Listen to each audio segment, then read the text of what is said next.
Ha llegado el momento de hablar de crianza. Llega nuestro padre desobediente.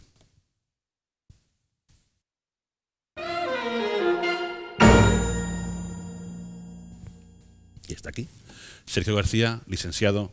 Buenas tardes. A mí me gusta el himno. ¿A ti te gusta? Me gusta el himno. No, a Paco le gusta. Lo que no le gusta es cómo suena coreado en el campo. Estadio. Pero un himno muy de coreano, ¿no?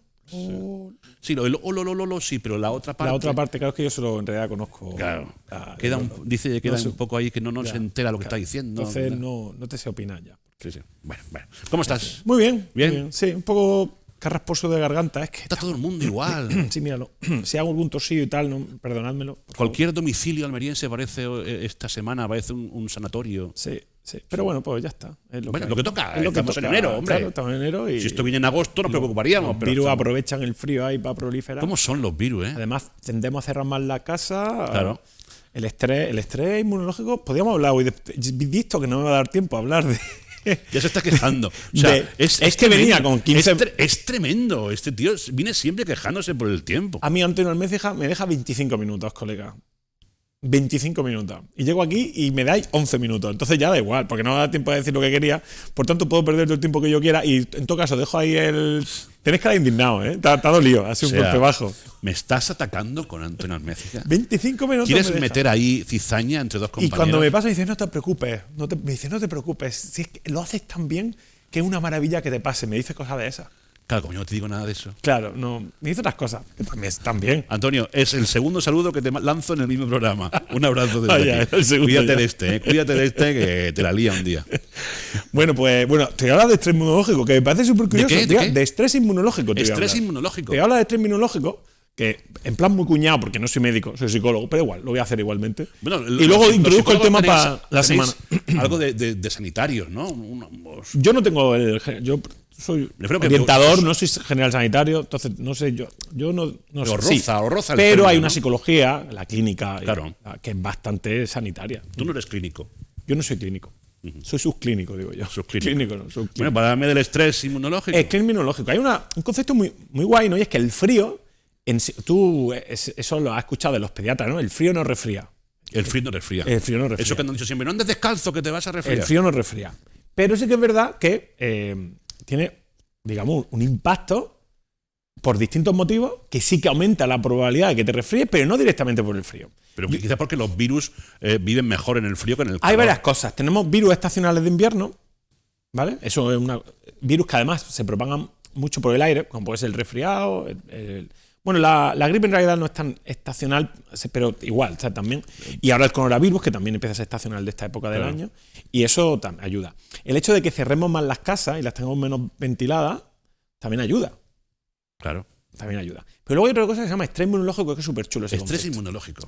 Es muy chulo ese concepto. La idea es, desarrolle el concepto. Cuando hace frío, el cuerpo tiende el sistema inmunológico tiende a funcionar un poquito más, más intensamente, ¿vale? Más de lo que estamos acostumbrados. No, tú sales a la calle, pasa frío, entonces digamos que hay un aumento de la actividad inmunológica, y luego cuando vuelve a hacer calor en casa y estás más relajado, esa actividad inmunológica tiende a bajar. ¿Vale? Porque dice, bueno, ya no es tan necesario, me puedo relajar. ¿Qué sucede? Que vas a casa que donde están todos los virus encerrados y aprovechan que ha bajado, ¿no?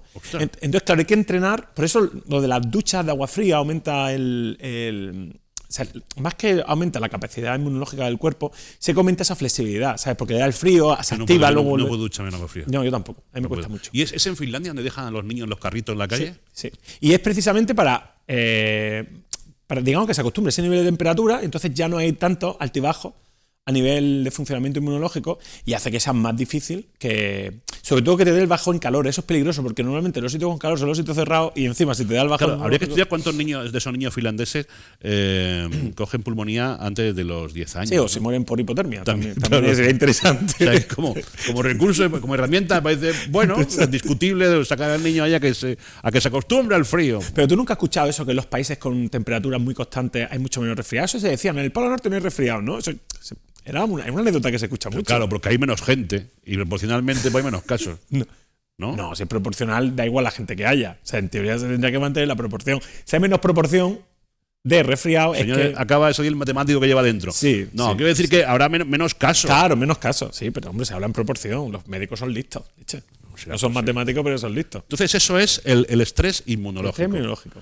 Sí. Y adaptado al nuestro tema de la crianza, ¿qué recomendación darías a los papás y a las mamás? Pues que los niños tienen que pasar frío. Si no se acostumbran a pasar frío los niños, a estar siempre como muy abrigados y tal, en el momento en el que haya un poquito de frío, el cuerpo sobrereacciona y luego en calor es donde cae. Entonces está bien que los niños tengan flexibilidad respecto a la temperatura, que hay veces que pasa un poco a calor, otros más de frío. Estamos muy acostumbrados ahora a sobreabrigarlos. Y yo creo que, a ver, evidentemente que no se van a morir de frío, pero tampoco hace falta que vayan siempre. O sea, le puede dar un poquito de frío, no pasa nada. Si pasa a menudo, se adaptará mucho mejor a estos cambios. Y entonces tendrá subida menos brusca y bajones menos bruscos. Y aquello de no abras la boca, que te vas a resfriar. Claro, también. Pero eso también es otra cuestión. El aire frío sí que irrita la garganta y la reseca. Entonces, en general, el aire frío no te trae el virus por sí mismo. Pero si ya tienes a lo mejor algunas bacterias viviendo en la garganta, hay ciertos mecanismos que ayudan a la proliferación de bacterias. Entonces, es verdad, el frío nos resfría, eso es cierto, pero muchas veces nuestra experiencia es contradictoria con respecto a eso, entonces no nos creemos los médicos. Es como el dinero, no da la felicidad, pero oye, te da alegría de vez en cuando. En este caso, el frío no te trae. No te fría, pero ayuda. Pero ayuda, ¿no? Pone de su parte. Eso. Pero yo venía aquí a hablar de clima familiar, que por cierto. ¿De clima familiar? De clima familiar, bueno, claro. Está muy relacionado. Clima familiar. Clima familiar, efectivamente. ¿A qué le llamas tú clima familiar? No es al frío que hace en la casa. O sí, dependiendo si lo quiere decir en plan metafórico. Claro. Sí. Si hay un ambiente cálido o un ambiente más frío, ¿no? Efectivamente. ¿Cómo te pillamos de verdad? O caliente.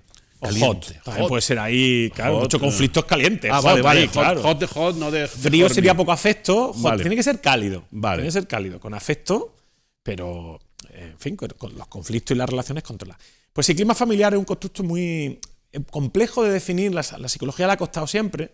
Uno de los más importantes, de las definiciones, digamos, recientes más importantes, es de Rudolf Moss.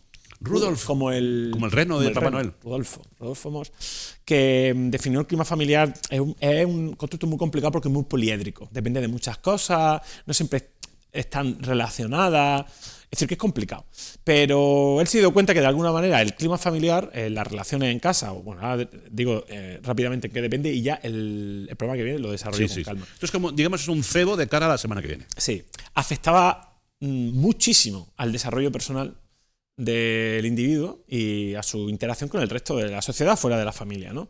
En muchísimas cosas, en temas de trabajo, de estudio, de autoconcepto, de muchísimas historias, ¿no? Estaba relacionado. Y para mí un concepto clave porque muchas veces priorizamos otras cosas por encima de esto. O sea, preferimos, digamos, discutir en un momento determinado para que se cumplan ciertas condiciones que nosotros pensamos que son inamovibles, como, o sea, la discusión por notas. Esto es muy habitual, ¿no? Discutir por las notas. Cargándonos el clima familiar cuando realmente estamos generando otros problemas mucho mayores. Claro. Entonces, es muy importante. ¿Cómo es lo del roto que un descosío? No me acuerdo. Más vale un roto que un descosido, sí, ¿no? O algo así, ¿no? Pero eso se aplica. No, lo digo porque ese ambiente hostil, por ejemplo, cuando llegan las notas, lo que vas a descoser más efectivamente. La prenda, ¿no? Ya está. Y claro, los padres actuamos por dos principios. Uno, pensamos que haciéndolo así vamos a remediar algo, que ya os digo que no. Pero luego también está el tema de que nos enfada, entonces sirve como fuente de descarga para nosotros. Pero claro, eso tensa muchísimo las relaciones familiares, empeora el clima familiar y al final impacta negativamente en el niño y no ayuda al estudio. Le complica, pero no solo el estudio, sino luego las relaciones con el resto de la gente que le rodea, y muchísimas decisiones que va a tomar en el futuro, su autoconcepto, muchas cosas relacionadas, ¿no? Entonces, antes de terminar, yo diré que el clima familiar son tres dimensiones, que son las relaciones, que tienen que ver con la comunicación, o sea, los conflictos, la forma de expresar afecto. Hay encima una dimensión muy compleja por sí misma, pero súper importante. El desarrollo personal, que sería cómo la familia ayuda a desarrollar la autonomía, la autoconfianza, la autoestima, ciertas cuestiones, ¿no? Eso.